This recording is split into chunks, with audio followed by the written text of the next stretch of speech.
E como informamos há pouco no Jovem Pan Agora, o Ministério da Saúde decidiu fazer uma mudança na estratégia da vacinação contra a Covid-19. E para entender melhor as implicações dessa decisão, eu converso agora com o Max Igor, médico infectologista do Hospital Sírio-Libanês. Doutor, muito boa tarde, obrigada por nos atender. Boa tarde, Kalina, boa tarde a todos. Doutor, isso pode comprometer a eficácia da vacina, já que ela foi testada em 2 doses? Então, é importante que as pessoas entendam que a ideia de utilizar todas as doses e não deixar reservado não muda a estratégia de vacinar com 2 doses. Você simplesmente vai otimizar aquelas doses que estão disponíveis nesse momento para vacinar mais pessoas. Lembrando que o intervalo de vacinação, no caso da Coronavac, são de 2 a 4 semanas, para que a segunda dose, quando for feita, seja feita com doses que vão chegando. Então, na medida em que você já tem essa perspectiva de ter doses disponíveis, numa taxa constante e, na verdade, até crescente, é possível, então, não deixar reservado, vacinar e esperar que a próxima dose, a dose de reforço, seja feita com a vacina que vai chegar, né? Então, essa é a orientação. Não muda a orientação de precisar de 2 doses, continua precisando de 2 doses. Muito bem, doutor. E a primeira dose, a partir do momento que a pessoa toma a primeira dose da vacina, ela já tem algum grau de proteção? E em quanto tempo demora para aparecer? Perfeito. Isso foi visto de uma forma geral com todas as vacinas, muito mais caracterizado com a vacina de Oxford do que com a Coronavac, mas a gente sabe que mesmo com a Coronavac você tem também uma proteção a partir da primeira dose. Mas isso não foi detalhado no caso da vacina de vírus inativada do Butantan. No caso da de Oxford, a gente sabe que ela confere uma proteção bastante boa, em alguns estudos chegando em torno de 70%, perto mais ou menos do que a vacina da Janssen também atingiu de resposta, né? E o intervalo, aí no caso da vacina de Oxford, é de 12 semanas. A partir de quanto tempo essa proteção é detectada? O tempo para o corpo produzir anticorpos contra qualquer situação, seja doença, seja vacina, é em torno de 10 a 14 dias. Então, a gente assume que esse é o tempo onde você começa a detectar uma proteção, 2 semanas após a primeira dose de qualquer vacina ou até de uma infecção, é o momento que você começa a produzir anticorpos também. Doutora, a Frente Nacional de Prefeitos atribui a escassez de vacinas ao governo federal. Alegam que faltou um planejamento mais antecipado. Será que isso de fato contribui para a atual falta de imunizantes em diversas cidades do Brasil? Houve mesmo uma falha do Ministério da Saúde?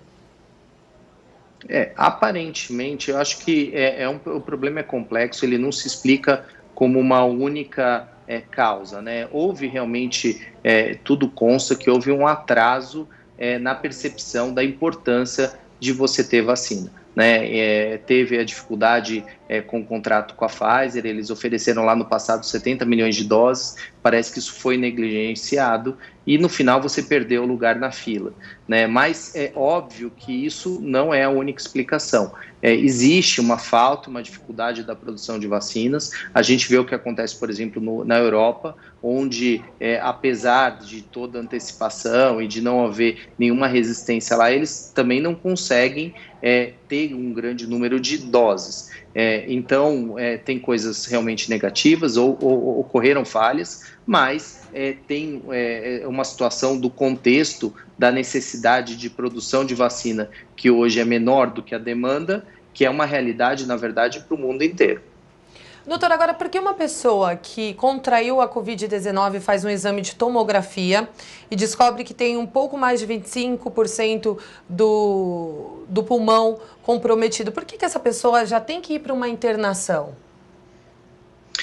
Isso é um protocolo de alguns hospitais, não é uma regra, mas dependendo do tempo que você faz essa tomografia, geralmente é por volta do 7º dia, do 7º ao 10º dia, é o momento que a gente sabe que ocorre uma piora da doença, a pessoa entra na fase inflamatória do Covid, do 7º ao 10º dia. Se você tem 25% do pulmão acometido, se tiver outras comorbidades, se já tiver alguma queda na saturação de oxigênio, então uma queda na oxigenação do sangue, a gente sabe que tem uma previsão de piora nos próximos dias, e essa piora às vezes é rápida. Com 25% de acometimento, essa piora pode ser muito importante a ponto de comprometer a segurança daquele paciente. Por isso, se interna para monitoramento, tanto com exame laboratorial, quanto oximetria, e mesmo o médico podendo avaliar, tratamento adequado, e nessa fase é a hora que a gente usa corticoide, é a fase importante. Eu acho que isso é uma outra mensagem para as pessoas que estejam ouvindo. Eu vejo muita situação usar corticoide antes dos 7 dias. O corticoide não é muito bom para ser usado antes dos 7 primeiros dias de doença, é a partir do 7º dia, em situações de falta de ar, de queda de oxigênio, que a gente usa o corticoide. Então, tudo isso acaba sendo mais ágil com o paciente dentro do hospital. Então, é para monitoramento, é um paciente que pode se agravar mais rápido, mas não é obrigatório. Tem situações onde você tem 25%, mas você entende que o paciente é jovem, não tem repercussão maior, e que você pode observar um pouco mais de tempo em casa. E o que é uma saturação baixa, doutor? O senhor mencionou agora. A partir de quanto começa a ser preocupante? Perfeito, é porque a gente acaba falando, né, nos termos, saturação, então é a quantidade de oxigênio no sangue, o normal é entre 95% e 100%, então quando você começa a baixar de 93%, 92%, isso dentro de um contexto de piora, que você vê com febre, a pessoa vai ficando mais cansada, cansa quando vai tomar banho, quando faz pequenas atividades dentro de casa, e você começa a detectar uma queda da saturação, aquele aparelhinho que você coloca no dedo e que dá esse percentual de oxigenação do sangue, é uma situação que você geralmente se preocupa, principalmente se tiver em volta aí, por volta do 7º, 10º dia de evolução da doença. Esse, normalmente, é o momento que as pessoas pioram, é o momento que a gente tem que prestar mais atenção, é o momento onde, muitas vezes, elas precisam de uma internação para suplementação de oxigênio, ou para medicação, ou para monitoramento, como eu falei há pouco. Só que é bom reforçar que não existe uma medicação para combater o vírus, né, SARS-CoV-2. Essa pessoa, ela é internada, toma um medicamento para evitar novas infecções, doutor? Não. Uma medicação que a gente utiliza nessa fase é para modular a parte inflamatória. A resposta inflamatória do corpo frente ao SARS-CoV-2, a esse vírus, ao coronavírus, é uma resposta inflamatória muito forte. E essa resposta inflamatória é o que coloca a vida da pessoa em risco, né? Infecções secundárias, infecções bacterianas que se aproveitam do estado de fragilidade das pessoas para acabar acontecendo, às vezes existem, mas na maior parte das vezes nem existe. O que a gente acaba tendo é uma resposta inflamatória. Corticoide, corticosteroides são medicações que diminuem a inflamação. Então, a gente usa esse tipo de alternativa, de estratégia, para reduzir a resposta do corpo contra o vírus, que o vírus faz um estrago primeiro e o corpo começa a responder contra isso. E essa resposta do organismo, às vezes, é muito forte e acaba deteriorando algumas funções orgânicas importantes, como a capacidade de oxigenar o sangue. Então, o uso do corticoide é uma das estratégias que a gente tem, que comprovadamente reduz chance de morrer. E a segunda estratégia importante é o uso de anticoagulante, porque essa doença também causa um desarranjo na parte da coagulação e entope em vasos do nada.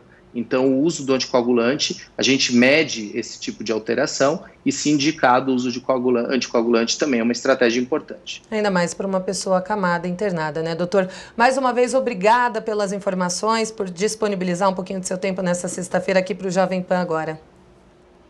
Eu que agradeço, e a você e a todos os telespectadores e ouvintes. Obrigada, doutor.